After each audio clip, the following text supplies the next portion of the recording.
We're going to argue whether that was right or wrong. For goodness sake. I'm surprised they didn't remove it. Why did they not remove him? It's so weird. Can I just whack you around the... Anyway, look, we're not going to experiment. We probably could. Yeah. Anyway, so look, we're going to argue about whether that was right or wrong. And first arguing in support of Will Smith is Francis Foster. Woo! Thank you. Look, I'm pro Will Smith, and I'll tell you why, right? If your wife had been going around banging half of Hollywood, you'd be...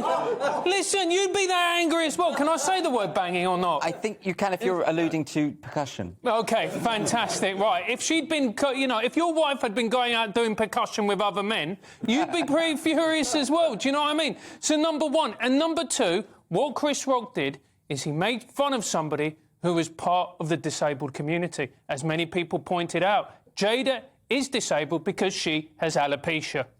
It's absolutely true. This is what a lot of people have said. And I'm going to tell you right now, it's not easy being a slaphead, OK? It's really not that easy. Josh will say it as well, right? And here, look, and here's the thing. And here's the thing, right? Have we booked Josh on GBNews because he's funny? No. It's because he's part of a minority, and it's a minority that are under threat. And what Will Smith was doing is he was standing up for minorities when he did that. Good on him. More people need to be slapped as a result. Thank you, Francis Foster. Now, and to give the alternative point of view, it's Josh Howie. Thank you. I'm feeling slightly under pressure representing all bald people now. That I have to be funny. Look, I could say that the reason why it was wrong was because it showed the hypocrisy of the Hollywood elite, because it was the ultimate cancellation. It's where the endpoint, the logical endpoint of this world that we live in now, where if you hurt someone's feelings, then it goes to cancellation and then it goes to physical violence. There are reasons why, and also just the fact that everybody there was willing to go along with it. It just showed how they are a bunch of cowards and they are a bunch of bullies themselves. But the real reason why the slap was wrong was because it has ruined Will Smith movies for me, because it was such a sort of wimpy move. I think he should have punched him.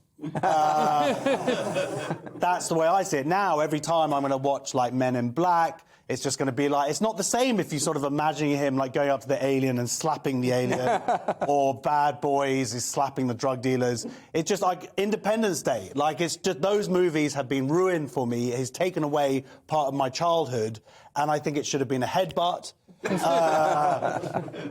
Possibly a bazooka, anything but a slap, because he just didn't have the belief in his convictions. That's why I think it was wrong. Josh Howie, ladies and gentlemen, I think that's a very interesting point, isn't it? Because a slap, it's a bit, you know, it's a bit Danny LaRue, isn't it? It's not action hero, is it? No, that's why his career's ruined now, because we can't see him as a sort of... But now has he apologised? Because well, I don't understand, because he hasn't apologised for Wild Wild West, which I would have thought that should be the priority. But has he apologised yet? No, he hasn't apologised. And another thing is, this is a man who trained for many months to play the part of Muhammad Ali. Right. So you got trained to box.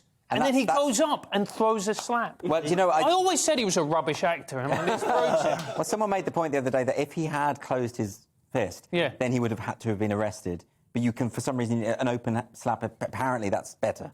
Apparently. I don't know why. I don't know. Surely that's still... Surely that... I don't see where... I do like how the police said we had been made aware of an incident or whatever. We saw it! Everyone saw it. It was only transmitted to what? How many people watch the Oscars? A billion people around the world. I think it's more like a couple of hundred these days. But I mean, but in this country, of course, common assault can be defined as even the slightest... That could be common assault, me just touching you in that way. Sue him. You know? Well, silence is now violence, so... That's right. Yeah, there's those signs on the tube saying don't look at people in a certain way. Yeah. It's not policing my eyes, you know. But that's what... But I did a show at the Edinburgh Fringe many years ago, about 10 years ago, and a guy threw beer in my face in the show, and it was filmed. We happened to be filming it that night, and it got put on the internet. And it sold out the rest of my room, because it was really outrageous. Like, this guy just squared up to me and threw beer right in my face.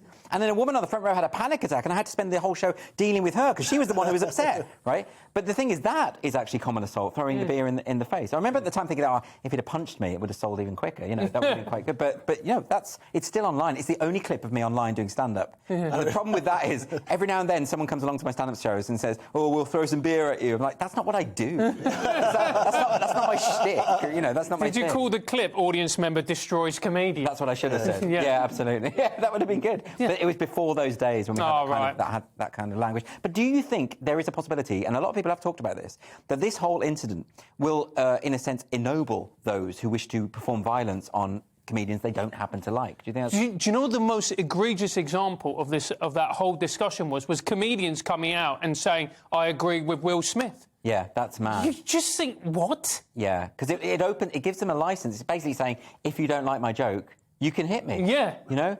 And The Guardian had an amazing take. They were saying, of course, they were saying, I mean, it's just not a serious publication anymore, let's get over it. I mean, he said, any criticism of Will Smith is rooted in anti-blackness. Yeah. No, you shouldn't hit people. Guardian, don't hit people. Why is that so difficult to understand? Yeah. It's insane.